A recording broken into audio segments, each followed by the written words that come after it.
আসসালামু আলাইকুম, সবাই কেমন আছেন? আশা করি সবাই ভালো আছেন। আলহামদুলিল্লাহ, আমিও ভালো আছি।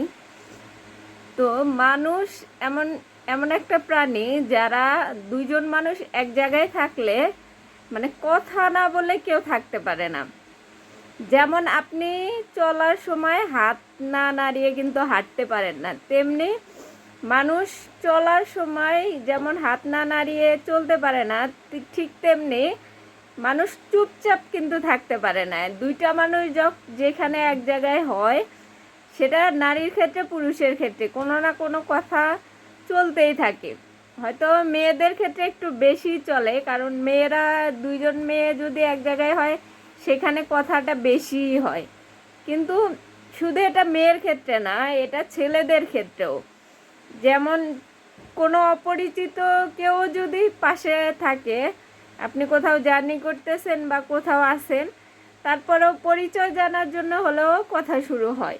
এবং গল্প, এই এই যে মানুষের মধ্যে গল্প, কিন্তু এই গল্পের একটা কাহিনী আছে যে আপনি দেখবেন কিছু মানুষের কথা আপনার খুবই ভাল লাগতেছে, মানে শুনলে শুধু শুনতেই মন চাইতেছে যে সে কি বলতেছে না বলতেছে, খুব মনোযোগ দিয়ে শুনি আমরা। আবার কিছু মানুষের গল্প আছে যারা কথা বললে মানে এমন বিরক্ত লাগে যে কখন কথা শেষ হবে, বা এখান থেকে কখন উঠে যেতে পারবো, বা এই সিচুয়েশন থেকে কখন সরে যেতে পারবো।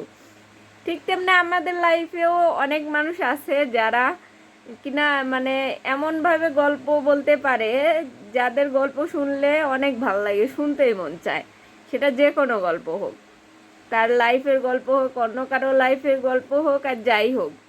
আর কিছু মানুষের গল্প কথা শুনলে মনে হয় যে মানে কেমন জানি একটা বিরক্ত আসে, যে কি জন্য বলতেছে, একটু চুপ থাক না ভাই, এরকম।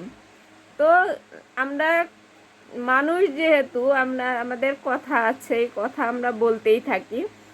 তো গল্প বলার ক্ষেত্রে কে কতখানি পারফেক্ট সেটা তার কথার মধ্যে, কথার ধরনের মধ্যে প্রকাশ পায়।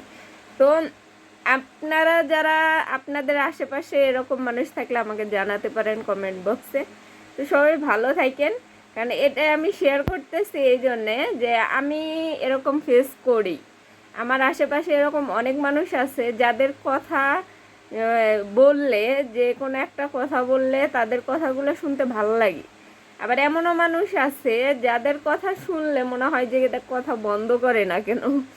তো এই অভিজ্ঞতা থেকেই ভিডিওটা বানানো। সবাই ভালো থাকেন, সুস্থ থাকেন। আল্লাহ হাফেজ।